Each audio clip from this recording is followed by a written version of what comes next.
అందరికీ శనార్థులు ఉండాలే మన అందరికీ ఆ దుర్గమ్మ దీవెనార్థులు. అందరు మంచిగా ఉన్నారా? నేనైతే మస్తున్నా. ఇయ్యాల మీకోసం కడక్ కడక్ ఖతర్నాక్ ముచ్చట్లు పట్టుకొచ్చిన. మరి అవేంటిదో చూడాలంటే మనం ఫస్ట్ నెత్తికితలు చూడాలి కదా. మరి పొట్టు పొట్టు ఆనలకు తెలంగాణ అంతా ఆగమాగం. బండ్లు నడిపేటోళ్లే కథ ఇంకొక ఆగమాగం. ప్రతి ఏడాది ఇస్తారట ఉద్యోగాలు. సీఎం చంద్రబాబు సార్ చెప్పిండు మంచి ముచ్చట్లు.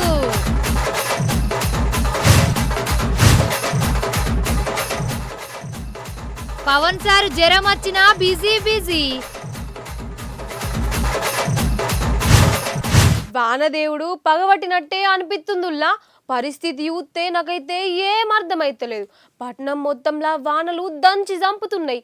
ఈసారి గీతీర్ల వర్షాలు పడుతున్నాయని ఓలు కూడా అనుకోలే కావచ్చు. చూడురి మరి వర్షాలు ఏ తీర్ల పడుతున్నాయో ఏమో.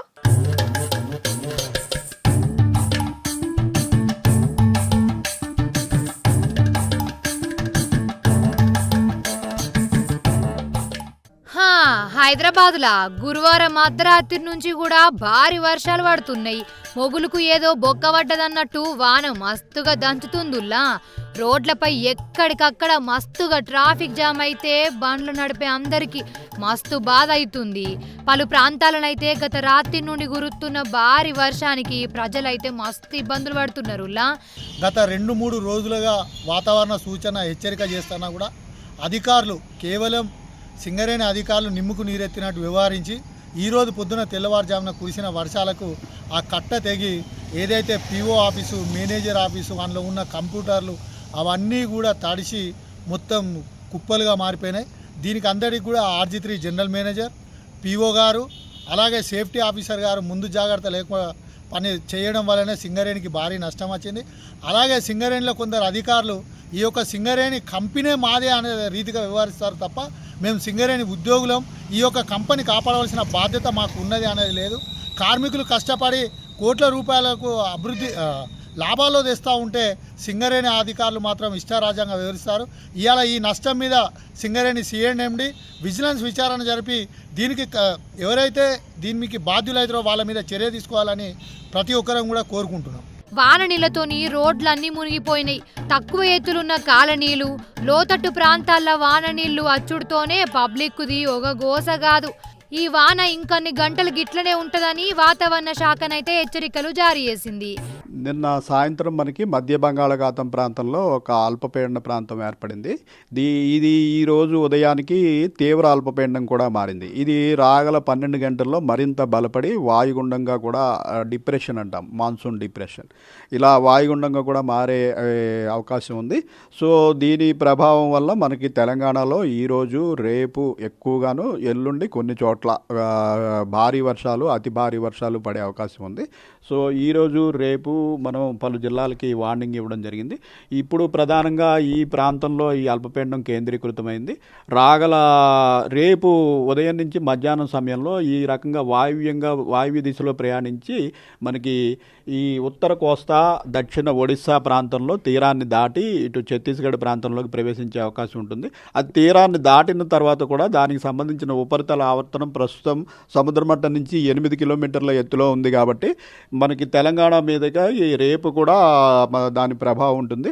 సో ఈరోజు, రేపు, ఎల్లుండి పలు జిల్లాలకి మనం అలర్ట్లు ఇవ్వడం జరిగింది. ఈరోజు సంగారెడ్డి, వికారాబాద్ జిల్లాలకి మనం రెడ్ అలర్ట్ పెట్టాము.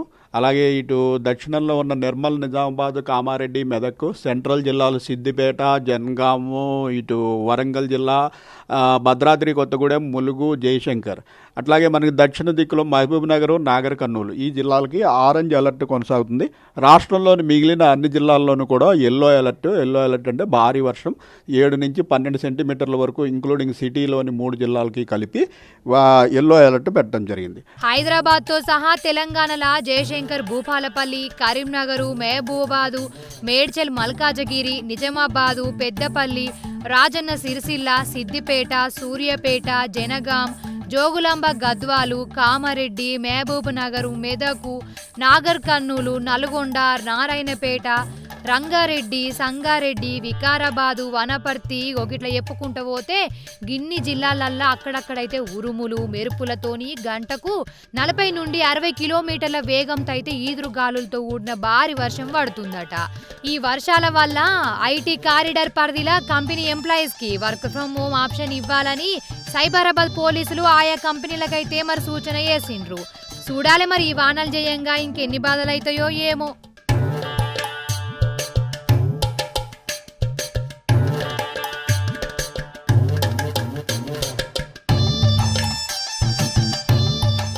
కూటమి సర్కార్ వచ్చినాక నిరుద్యోగుల సమస్య మీద గట్టిగానే పని చేస్తున్నారు. ఎందుకంటే మొదట డిఎస్సి నియామకాలు చేస్తామని మాట ఇచ్చిండ్రు కదా, గట్లనే ఇంకా కొన్ని ముచ్చట్లు చెప్పిండు సీఎం చంద్రబాబు సారు.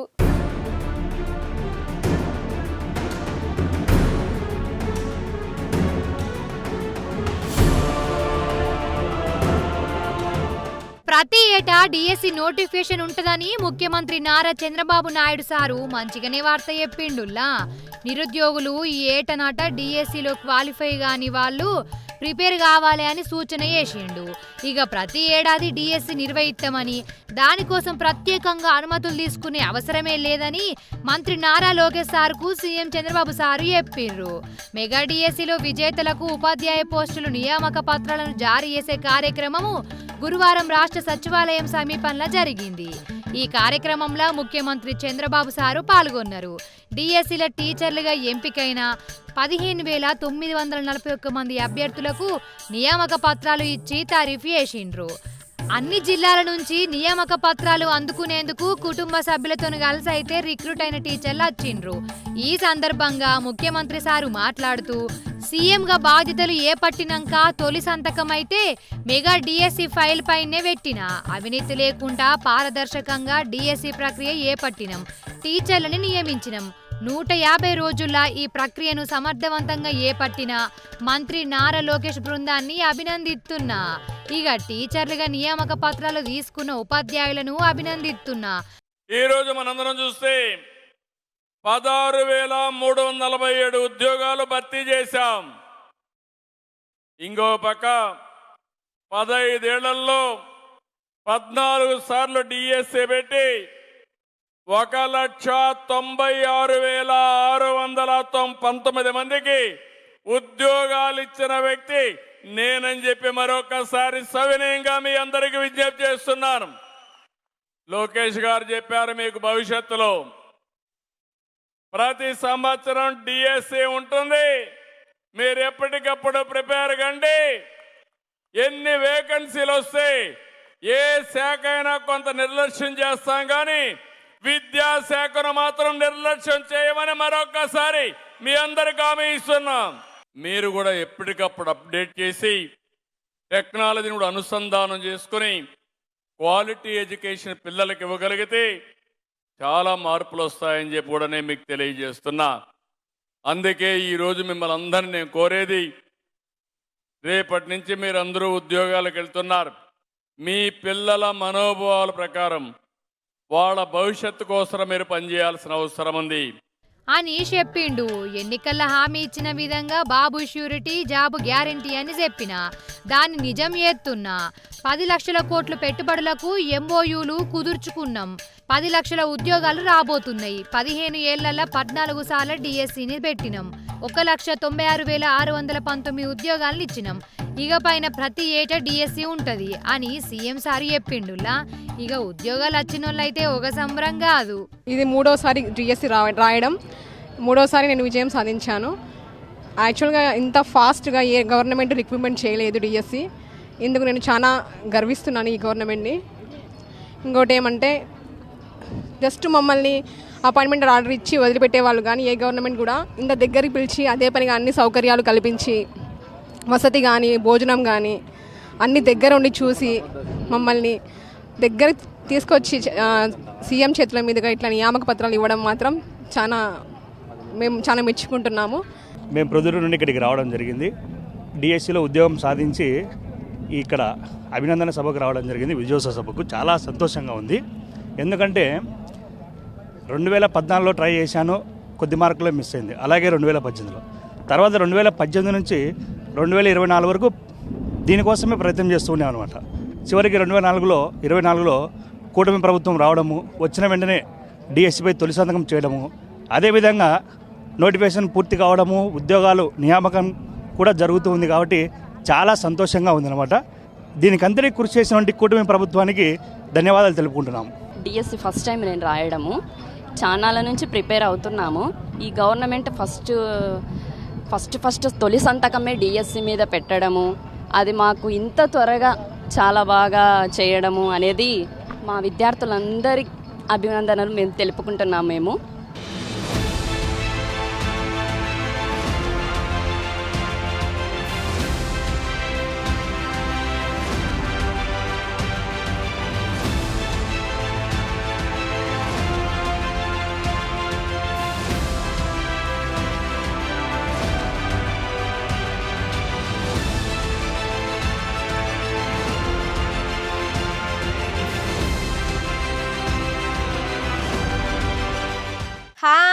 ఇయ్యాల రేపు రాజకీయాలు ఎట్లా నడుస్తున్నాయి, జోరుగా నడుస్తున్నాయి కదా.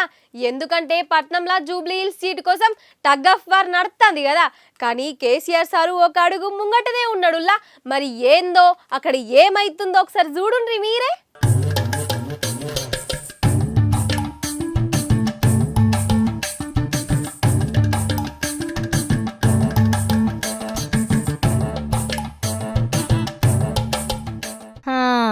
రోజు రోజుకు రాజకీయం ఏడెక్కుతుంది.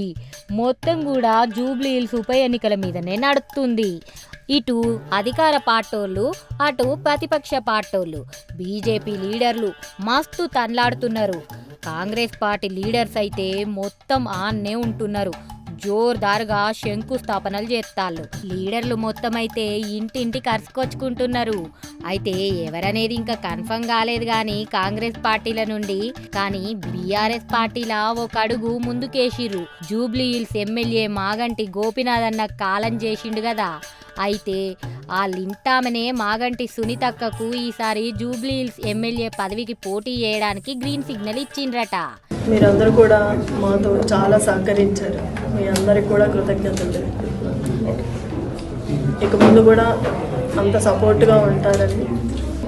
మేము ఇంత బాధలో ఉండి కూడా ఇంత ముందుకు నడవగలిగామంటే పార్టీ సపోర్ట్ బాగా ఉండబట్టే ఇంతవరకు వచ్చాము. మా కుటుంబానికి అంత అండగా కేటీఆర్ అన్న ఫ్యామిలీ కానీ అందరం, కేటీఆర్ గారు చాలా సపోర్ట్ ఉన్నారు కాబట్టి ఇక్కడ వరకు రాగలిగాము.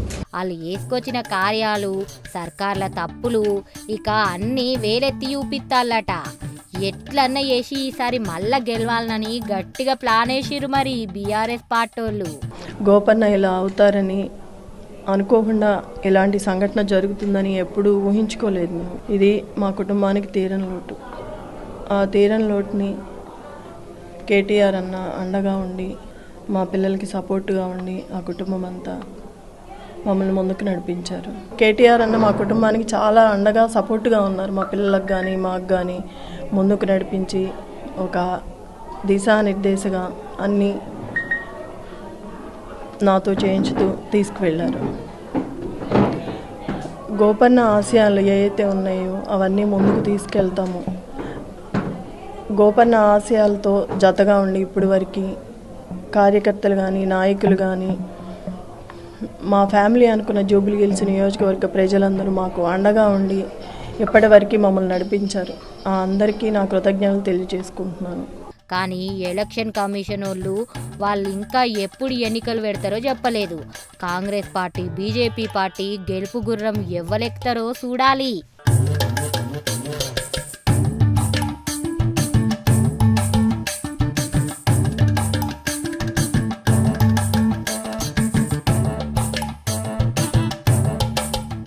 తిరుమల ఎంకన్న స్వామి గురించి ఎంత చెప్పినా కానీ తక్కువనే కదా.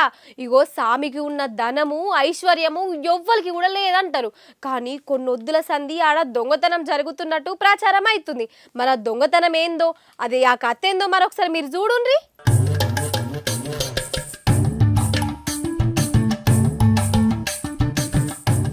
తిరుమల తిరుపతిలా దొంగతనం అయిందని చెప్పి మత్తుగా లొల్లులవుతున్నాయుల్లో దేవుని పరకమని పైసలు కూడా కొట్టేసిరని చెప్పి ఒకళ్ళ మీద ఒకరు దుమ్మెత్తి పోసుకుంటురనుకో.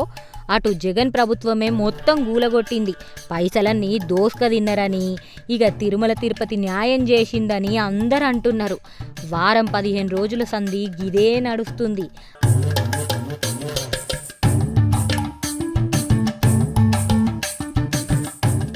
అయితే కర్నూలు జిల్లా గూడూరులా తెల్లం దాకానే పోస్టర్లు పెట్టిర్రు. జగనన్న ఫోటో, మళ్ళా అలా అప్పటి మంత్రుల ఫోటోలు పెట్టి పరకమని పైసలు తిన్నరని చెప్పి పోస్టర్లు ప్రింట్ చేసి అంటబెట్టిండ్రట. గా పైసలతోటి మాకేం సంబంధం లేదని ఇటు వైఎస్ఆర్సీపీ పార్టోళ్ళు అంటుర్రు. చూడాలి మరి కూటమి సర్కారు దొంగల్ని దొరకబడతదా లేదా అని.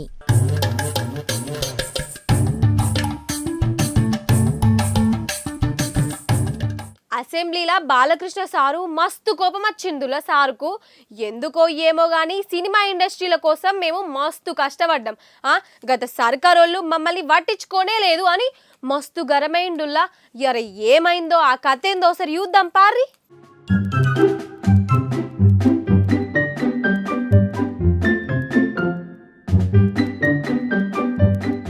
టికెట్ ధర పెంచిన విషయంలో మళ్ళా సినిమా ఇండస్ట్రీ ముచ్చట్ల పాత సీఎం జగన్ సార్ను కలిసిండ్రు కదా. అయితే అప్పుడు కావాలనే రాలేదనుకుంటా బాలకృష్ణ సారు. అయితే బాలకృష్ణ సారు గట్టిగానే మాట్లాడిర్రు, చూడుర్రి. శాసనసభ్యులు కామినేని శ్రీనివాసరావు మాడుతూ అప్పుడు అందరూ ఇండస్ట్రీ కలవడానికి వెళ్ళినప్పుడు సైకో గారిని చిరంజీవి గారు గట్టిగా అడిగితే అప్పుడు ఈయన వచ్చాడు అంది అబద్ధం. గట్టిగా ఎవడు అడగలేదు అక్కడ. మీరు అన్నారు ఇందాక ఏదో గట్టిగా అడిగితే ఈయన వచ్చాడు మళ్ళీ కలవడానికి, లేకపోతే ఏదో సినిమాటోగ్రఫీ మినిస్టర్ కలవమన్నారు. అవి మిగతాన్ని ఓకే, అవమానించడం ఆయన ఓకే. ఏదో ఆయన పెద్ద గట్టిగా చెప్తే ఆయన దిగి వచ్చాడంట కలవడానికి, లేకపోతే సినిమాటోగ్రఫీ మినిస్టర్ కలవమన్నారంట. మనం కూడా నాకు ఇన్విటేషన్ వచ్చింది ఇక్కడ ఫిల్మ్ డెవలప్మెంట్ ఒక లిస్ట్ తయారు చేయమని. నాది 9వ పేరు వేశారు. అది ఎవరో ఈయన నేను అడిగాను కూడా, దుర్గేష్ గారిని కూడా అడిగాను, గౌరవ సినిమాటోగ్రఫీ మంత్రి కూడా అడిగాను నేను, ఎవడో అడిగేసిందని. The respect a human being, even be opposition or us. 9వ పేరు వేశారు. ఇది అదేదో గట్టిగా ఎవడు అడిగాడు, గట్టిగా అడిగితే పంపించారు లోపలికి. వచ్చాడు ఈడు కలవడానికి. Sorry, I want to clarify this. No, very good sir.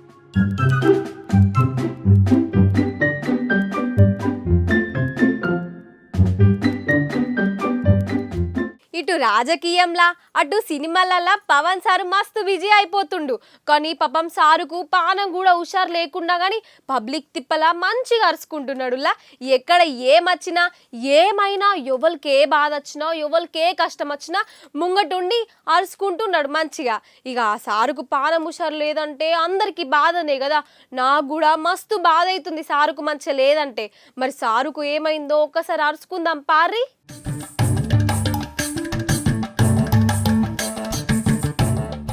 ఎవ్వరికి ఏం కష్టం వచ్చినా కూడా ముందు ఉంటుండే, అటు సినిమాలకు ఇటు రాజకీయంలకు. అదే మన పవన్ కళ్యాణ్ సారు మస్తు బిజీ అవుతుండు. ఎందుకంటే పాపం సారుకు జ్వరం దగ్గుతోనే వశం అయితే లేదంట. అంత పానం హుషారు లేకున్నా కూడా అసెంబ్లీలో మీటింగు, మళ్ళా ఓజీ సినిమా ప్రమోషన్లు బాగా బిజీ అయిండు. వర్షంలో కూడా సారు మొన్న దడిసే గందుకే వచ్చిందనుకుంటా. కానీ ఏ మాటకి ఆ మాట. సారు మాత్రం మస్తు కాపాడుతుండు. జనసేన నాయకులు అటు జనవీర మహిళలు మస్తు పూజలు ఎత్తుర్రు సారు తొందరగా కోలుకోవాలని. మనం కూడా సారు జర తొందరగా కోలుకోవాలని, హుషారయ్యి మళ్ళా జనంలోకి రావాలి అని మొక్కుకుందాం.